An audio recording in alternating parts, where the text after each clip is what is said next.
Hello, welcome to Will Levi's Reading Channel for Kids. I'm Will, and today we will be reading The Legend of Sleeping Bear by Kathy Jo Worgan, illustrated by Gijsbert van Frankenhausen. And we wanted to give a shout out to Professor William Langford for recommending this book. So, let's begin. Long ago, before voyagers paddled canoes down rivers and streams, before mighty lumbermen cleared forests with sharp, shiny axes, before wooden ships carried sailors across great freshwater seas, there was a beautiful forest near a mighty lake. Today, we know that that forest is part of Wisconsin, and the mighty lake is called Lake Michigan. And this is beautiful art. I especially love when the sun is on the horizon of the water. But this was a time before many places had names or people. It was a time before farmers and Native Americans planted cherry and apple trees in long, neat rows. It was a time before pioneers planted colorful gardens of pumpkins, potatoes, and corn.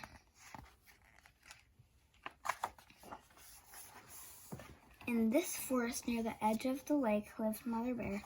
Her fur was blacker than the darkest night, and her eyes were large and round. Mother Bear had 2 cubs, and they were very soft and playful. The 3 of them lived together in a cozy den nestled among the bluebells and buttercups.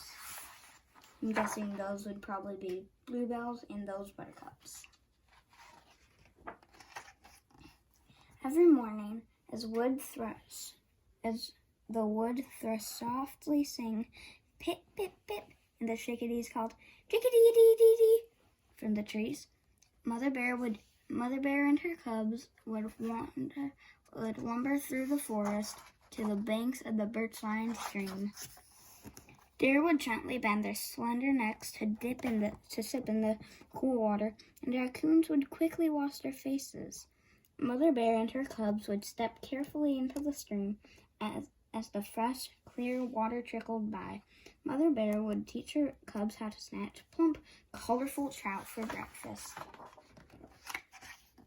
Every morning, the Mother Bear would lead her cubs through the forest to the edge of the mighty lake. This lake was so big they could not see the other side, and the water seemed to disappear into the sky.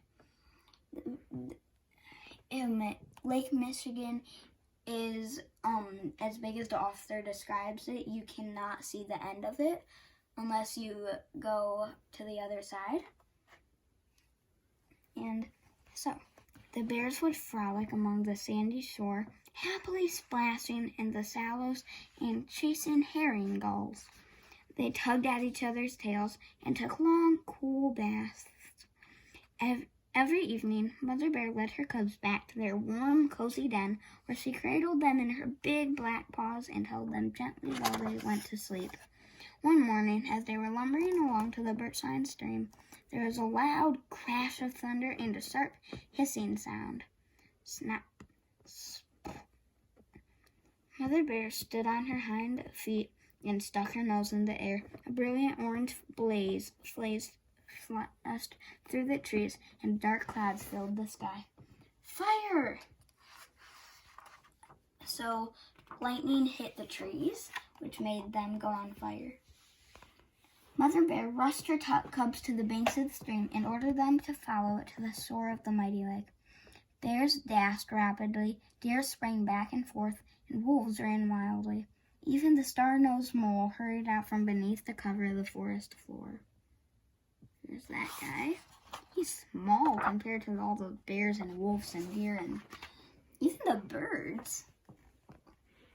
As they reached the shore, Mother Bear gathered her cubs and shouted, "Children, we must go. We must swim across the mighty lake. My children, I love you so." They leaped into the water and began to swim. The lake is very deep. The water was cold, the waves were tall, and the wind was strong. They paddled hard and fast. Mother Bear pleaded, "My children, do you promise that you'll swim with all your might? If we are to reach the other side, we must swim throughout the night." The faithful cubs promised their mother that they would swim with all of their might. They swam and they swam, growing weary and tired. They swam as the afternoon sun grew large and warm. They swam as the sun slipped below the horizon and the air grew cold. This is a really good painting. As they swam, Mother Bear kept turning her large black face to make sure her cubs were not far behind. She watched as their paws struggled against the water, and as their soft round face became smaller and smaller between the waves of the mighty lake, Mother Bear grew worried. Soon nighttime fell upon them. The sky grew dark and the stars began to shine. Suddenly the air seemed quiet and the water became very still. In the distance, Mother Bear heard the trill of screech owls and the howling of timber wolves. Mother Bear kept looking back as she swam throughout the night. Through her tired eyes, she noticed the morning sun was beginning to rise and cast its bright rays upon the deep blue water. She looked back once more, but she could not see her cubs. Mother Bear collapsed on the banks of the shore. Her wet, heavy paws sank into the deep sand. There were rolling hills and huge mounds of sand all around her, and the land seemed very strange. Mother Bear paced up and down the water's edge, but her cubs were nowhere to be found. Her wet fur gleamed in the fresh morning sunlight, and tears shone in her eyes.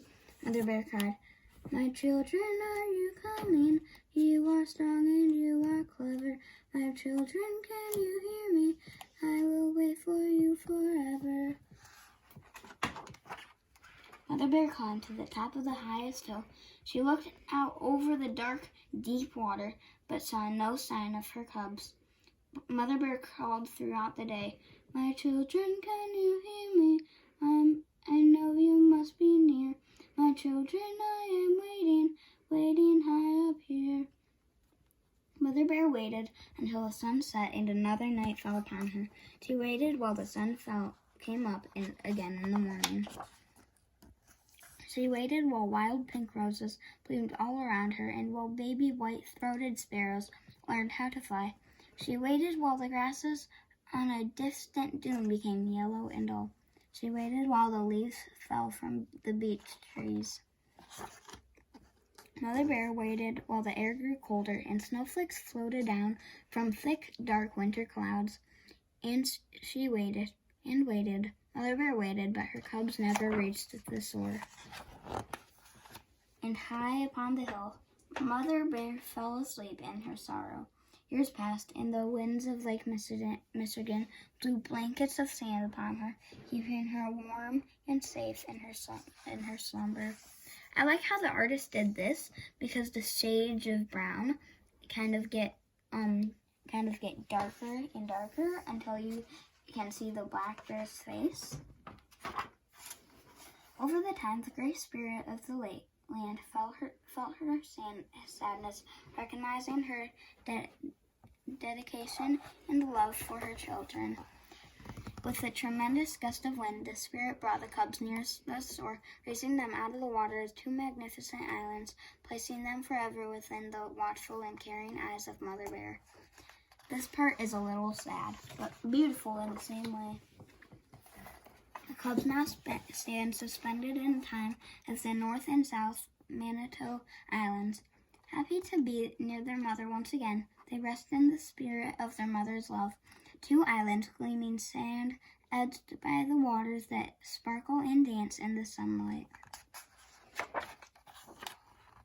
Now, Mother Bear can finally rest with great happiness, knowing her cubs are near. And today, when the world is quiet and the sun begins to set, you can still hear her voice echoing in the wind that blows across Lake Michigan. My children, as the years may pass and time slip through our hands, my love will linger near the soaring and the blowing suns. I'll send you kisses in the wind to let you know I'm here, sleeping near the water's edge, I am always near. My children, you can rest assured that we are now together, and I am watching over you and loving you forever.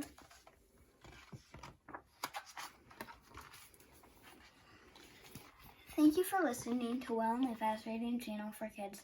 I'm Will, and I just wanted to sign off saying bye.